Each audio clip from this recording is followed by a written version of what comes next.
Morning, everybody. Welcome back to another episode of Intellectually Honest. Today, I'm discussing a topic that I probably should have been covered.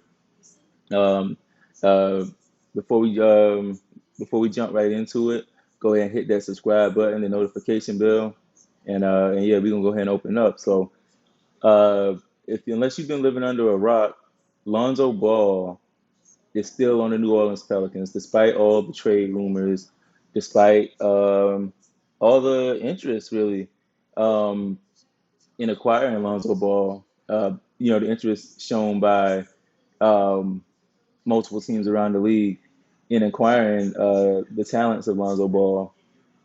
He still finds himself with the New Orleans Pelicans, and and that's not necessarily good. So the problem with the Pelicans is, in my opinion, they just don't seem to be going anywhere. I know the Knicks are looking promising now, but growing up, most of my life, I'm not that old, but I'm old enough to remember a significant amount of basketball history over the past decade or so. Um, and the New York Knicks used to be that organization. We used to say, that's where you know your career is over when you go to the Knicks. Um, the Pelicans are kind of like that. It's just those certain organizations that from the top down. I mean, from ownership to management to players, to coaching to players, it just seems like they're not going anywhere. You know what I mean. You look on paper, you got Zion, Alonzo, Ingram, Jackson Hayes, Josh Hart, Bledsoe, um, and you still trash. Like your team is still trash. It's like that's something that's a cultural thing because talent is not the issue on that roster. It's that's a cultural thing that that team just seems to be stuck in. Like the Detroit Lions in football, they don't, no matter what they do or what kind of talent they get, they're not going anywhere pretty much.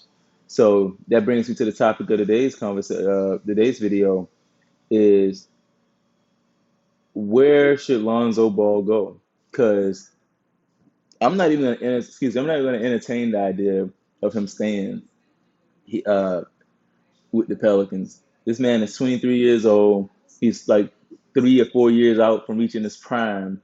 You know what I'm saying? He already shows a lot of promise, just like his little brother LaMelo. Um, he don't need to be dealing with no messy ass team like the Pelicans. He need to go somewhere that's about something.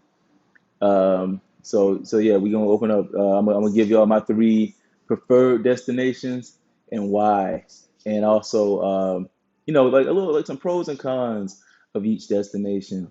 So yeah, let's go ahead and get started. The first one, and I think probably was the first the first major rumor that kind of Lonzo and his agent kind of confirmed was on the table, was the Chicago Bulls. Now this is the thing about Chicago Bulls. Um, they kind of, like, I don't know. It's hard to gauge how good the Bulls are because they got Vucevic at the trade deadline, which is good for them. They got an all-star center, but it hasn't really translated to a whole lot of success since the trade deadline. They still find themselves having a lot of the same problems that they've had, which is slow starts. You know, Zach LaVine had a 50 piece the other night and it amounted to nothing. They still got the zero. I mean, they still got the L. You know, so it's the problems with the Bulls. I don't know what they are, so I don't know necessarily. I want Lonzo Ball to go to a team. See, when I think of it, when I'm thinking about a destination for Zoe, I'm thinking about a team where not only can he use his skill set, the thing that his abilities that got him drafted number two overall, which is his amazing playmaking ability. Um, along with his more confident and more consistent shooting, I think he's ready to break out. And I want him to go to a team where he can do that, which the Bulls would allow him to do that. But I also want I also want him to go on a team that's kind of like trending in the right direction. And I'm not saying the Bulls aren't. It's just that they don't seem as I don't know. They don't seem as stable as they probably should be. When you look at having a talent like Zach LaVine, who's one of the best scorers, and then you add an all-star center with Vucevic, you get Kobe White coming off the bench like they've been doing. It seems like they should be doing a little bit better. But anywho, so that's the thing about that. So the pros for the Bulls was always that he would be able to fall back into what his skill set actually is, and really show the full range of what he brings to the table. The cons is I don't know if it'll ultimately end up being a waste of his time in terms of wins and losses and the trajectory of the team. So that's. But the Bulls are not a bad destination for Zoe. It's just not my ultimate it's not my ultimate landing spot for him.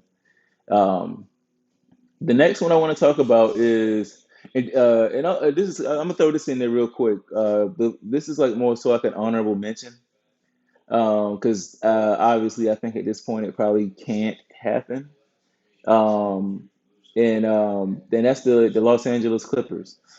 See, the Clippers, they really wanted Zoe because Kawhi Leonard has come out and demanded essentially that they get him a point guard. Um, and and if you, like I said, unless you've been living under a rock, you know that the Clippers were not able to get Lonzo at the trade deadline, and they ended up getting Rajon Rondo. So, um, who I also like. But this video is about Zoe. But so shout out to the Clippers for getting Rondo. But yeah, so that's kind of like off the table. That would have been a pretty nice situation. A team that's ready to win now, and Zoe can kind of come in and fill the one role that they need.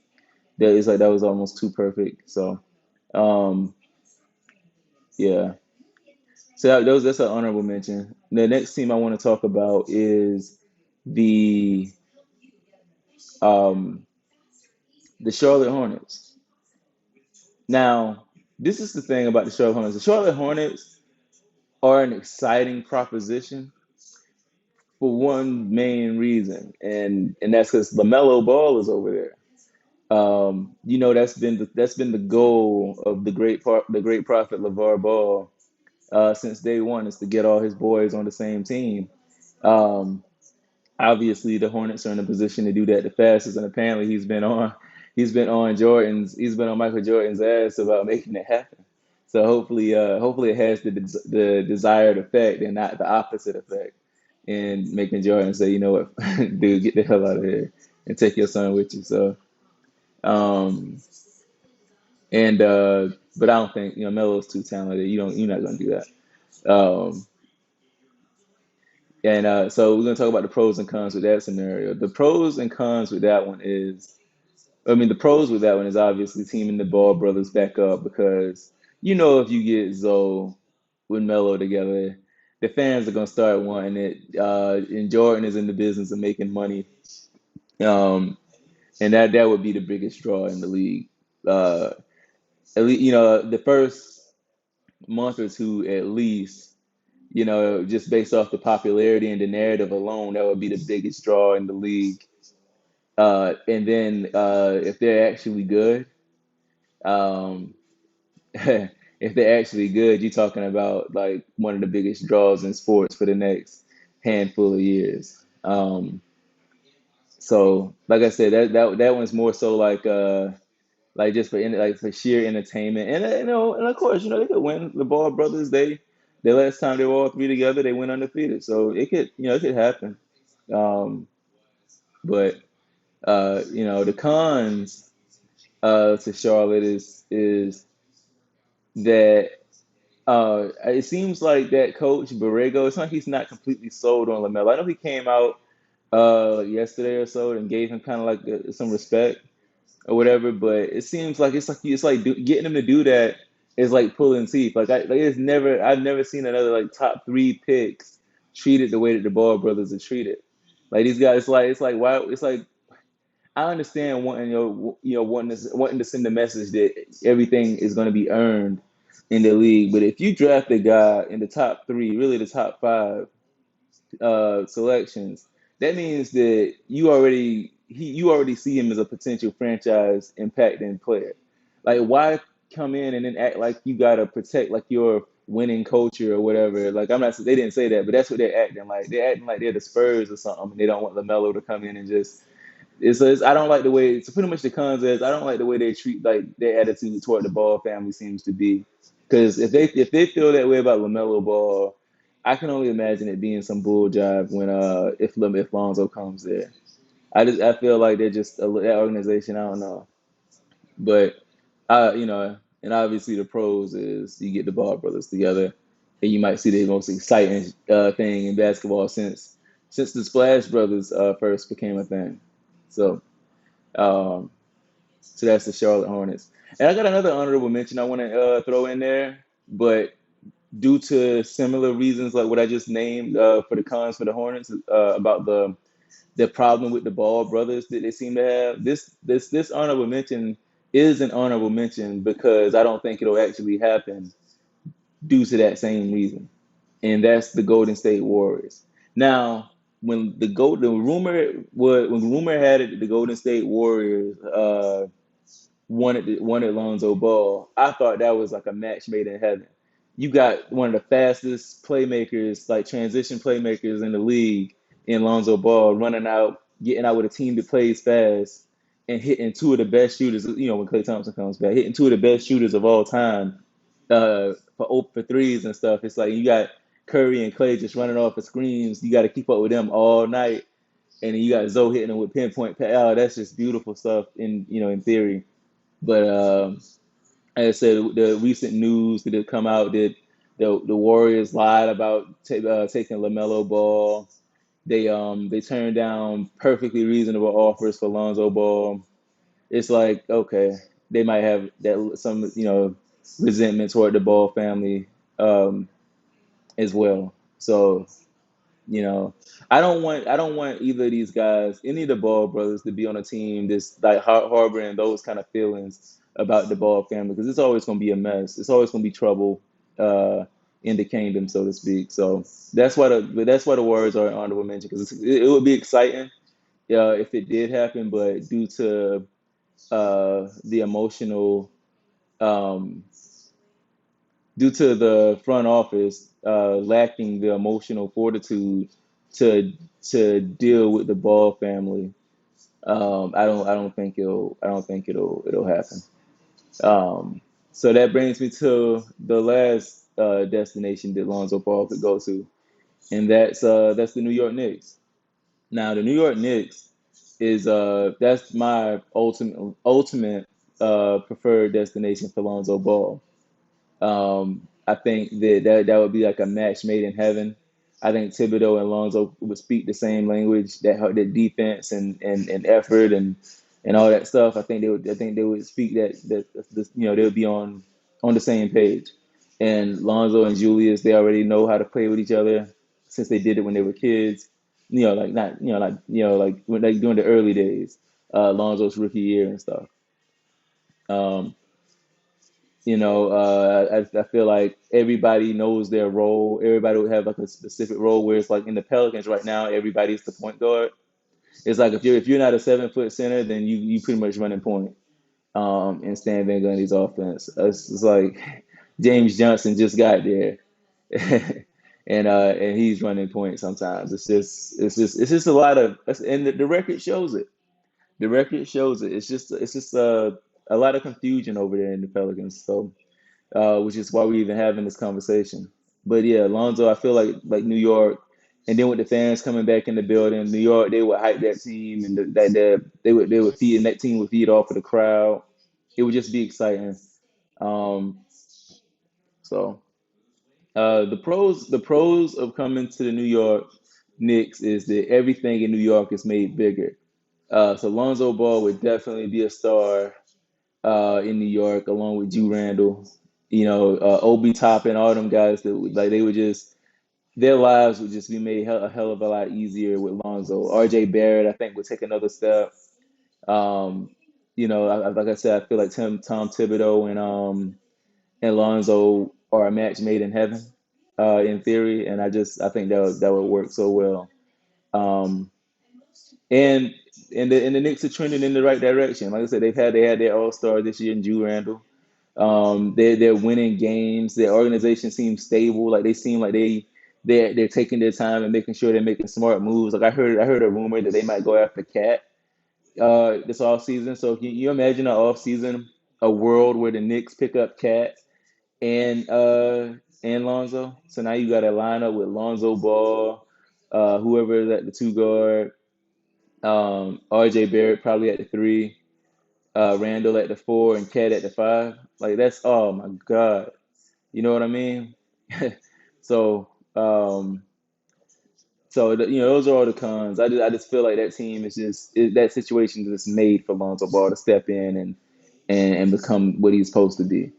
The cons is that the Knicks could turn out to be imposters, and this season might be a fluke. And next year they look like the Knicks that we've known for the last 8 years or so. Um, they could. Yeah, it's really one of the only cons. It's like the Knicks. It's like this success that they've had could be like like kind of like a fraud or a fluke or whatever. Um, but really, it's not really too many cons that comes with that situation. And I guess if you want to, I think the likelihood of this happening is like 0 to none. But if you want to be that pessimist and maintain those views, then another con could be Lonzo Ball could revert back to the Lakers days, when it seemed like the spotlight and the big market, big media was affecting him negatively, like he was folding under the pressure.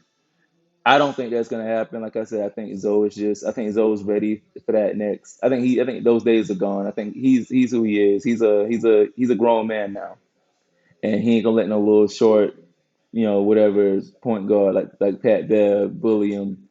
He ain't gonna let nobody walk all over him no more. But coming in as a 19-year-old kid, you got this anyway. So I don't think that's gonna happen. So like I said, it's really not a whole lot of cons with him joining the Knicks. I think that's like a move that's perfect. And it would be magical if they could land Cat as well. So that's my takes on that. Like I said, I meant to do that video a little minute ago, but I think when Lonzo Ball ultimately ended up not going anywhere, it kind of just like his fool still with that fool ass team. So uh, whatever. But anyway, comment what you think about where Lonzo Ball should go this summer. Or if you think the Pelican situation could get better for him, if you in that crowd, leave that in the comments. Um, like I said, I am active in the comments whenever I see an interesting one. So that could be a good little back and forth if you could if you have an interesting perspective on anything that I said or any uh, other scenario that Lonzo Ball could go to that I didn't consider. So like, comment, subscribe, and hit that notification bell. That way you'll be notified whenever new content hits. This is Intellectually Honest, signing out.